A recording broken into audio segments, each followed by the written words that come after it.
উত্তাল সমুদ্র হতে বিকল মায়ের দোয়া ফিশিং বোটের 12 জন জেলেকে জীবিত উদ্ধার করেছে কোস্টগার্ড।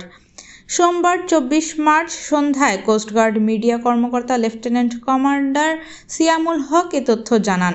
তিনি বলেন, আজ ভোর 4টায় জাতীয় জরুরি সেবা 999-এর মাধ্যমে জানা যায় মায়ের দোয়া নামক একটি ফিশিং বোট কক্সবাজার বাতিঘর হতে আনুমানিক 18 কিলোমিটার দূরে ইঞ্জিন বিকল হয়ে 12 জন জেলে সহ উত্তাল সমুদ্রে ভাসমান অবস্থায় রয়েছে।